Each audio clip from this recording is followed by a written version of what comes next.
दक्षिण भारत से एक संत आए जिनको भगवान कार्तिकेय का अवतार माना जाता है। बड़े ध्यान से सुनना टाइम ट्रेवलर की बात। उनको हिंदी नहीं आती, उनको अंग्रेजी नहीं आती, उनको शायद मलयालम आती है, जो भी वहाँ की भाषा है, केरल की है वो। उन्होंने मुझे भी निमंत्रित किया, मैं चला गया अपनी पत्नी के साथ। लगभग उनका 7 फुट का शरीर, 7 फुट ऊंचे होंगे वो, 6.5-7 फुट, बड़े शक्तिशाली। तो वो बार बार दरवाजे की तरफ देख रहे हैं। तो मुझे कुछ हुआ ही नहीं, मैंने कहा देख रहे होंगे ऐसे बार बार कुछ कारण। आरती हो गई, सब बैठ गए, तो उन्होंने दूर से इशारा करके हमें बुलाया। हम पास गए तो उन्हें जो ट्रांसलेटर था साथ में, उससे कहा इनसे पूछो ये क्या करते। मैंने कहा जी मैं तो लेखक हूँ, ध्यान इत्यादि करता हूँ, बस यही है। उनका क्या लिखते हो? मैंने कहा इस तरह से भगवान राम पर उपन्यास लिख रहा हूँ। तो कहने लगे कि जानते हो मेरी तुम्हारे से पहली मुलाकात कब हुई थी? जिस समय भगवान राम को वनवास मिल रहा था, जाने से पहले अपने सारा कुछ सब राम ने दे दिया था, जो भी उनके पास था, तब तुम वहीं थे। और तब मैंने तुमसे कहा था मैं तुम्हारा विवाह कराऊंगा, लेकिन मैं करा नहीं सका। तो आज वो समय आ गया तुम्हारा विवाह कराने का, मैं वो वचन निभाने आया हूँ अभी। अब ये ट्रांसलेटर के थ्रू बात हो रही है। तो उन्होंने कहा तुम्हारी कोई किताब है इस समय? मैंने कहा नहीं मेरे पास कुछ भी नहीं है। तो उन्होंने हाथ में किताब ली, परीक्षा, महात्मा जी ने, और उसको ऐसे खोला, बस ऐसे पन्नों को पलटा यूं, और बीच में से कहीं खोल दी। उन्होंने कहा पढ़ो इसे। तो वो वही प्रसंग था जब भगवान राम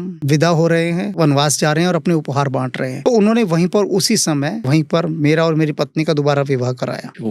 कि कौन है यहाँ के जिनको भगवान कार्तिकेय का अवतार माना जाता है।